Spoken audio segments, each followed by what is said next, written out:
I'm Larry Ferlazzo. Differentiating instruction. To some educators, it conjures visions of having to create a different lesson for every student in the room and long nights of planning and grading. That insanity is not what differentiation is all about. Differentiating instruction is really a way of thinking, not a pre-planned list of strategies. Oftentimes, it is making decisions in the moment based on this mindset. It's recognizing that, to paraphrase Rick Wormley, fair doesn't always mean treating everyone equally. It's recognizing that all of our students bring different gifts and challenges, and that as educators, we need to recognize those differences and use our professional judgment to flexibly respond to them in our teaching. Carol Tomlinson talks about the ability to differentiate in three areas: content, process, and product. For content, student choice is one way we might differentiate, like allowing students to choose their research topics or essay prompts. As teachers, we need to keep our eyes on the prize. In other words, we have to keep asking ourselves, what are the main learning objectives? One day, my students were writing an argument essay about what would be the worst natural disaster to experience. John's head was down on the desk. He was not doing anything. I knew that he was interested in football, so I told him that he could write an essay on why his favorite team was the best. He would still have to make an argument just about football instead of hurricanes or earthquakes.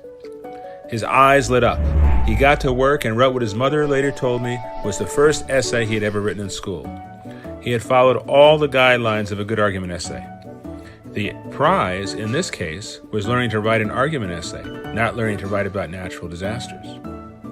To differentiate by process, teachers can change up how they group students. Sometimes a mixed ability group might work best, while sometimes it might be appropriate to have same ability groups. We might have an English proficient buddy work with an English language learner to help them out. During independent reading time in my early morning class several years ago, one student tended to fall asleep. I told him that if he wanted, he could go to the back and sit on a desk and read. Soon, several others joined him. A few days later, I saw another student dozing off. Before I could say anything, one of his classmates whispered to him, "Just go sit on a desk." Again, it's a matter of keeping our eyes on the prize. What are the learning objectives and what are the best roads to get there for different students?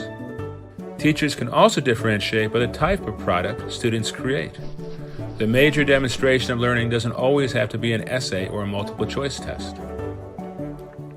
One year I had a student who liked to doodle when other students or I were talking.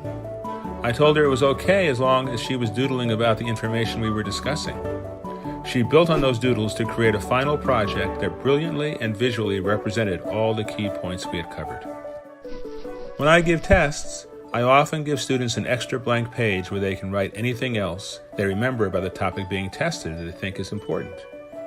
I often find the quality of thinking and writing better there than in response to my test questions. None of the differentiating strategies I've mentioned have created any extra work for me. They did require that I had relationships with my students to know their strengths, challenges, and interests. And I needed to demonstrate flexibility in my thinking. Making these strategies successful also required building a strong class culture so that some of the students were being treated differently and they understood why. And they understood that that was the only way to be truly fair. The ideas mentioned here are just a drop in the bucket. There are a zillion other ways we can support our students' gifts and challenges. We just need to keep our minds and ears open.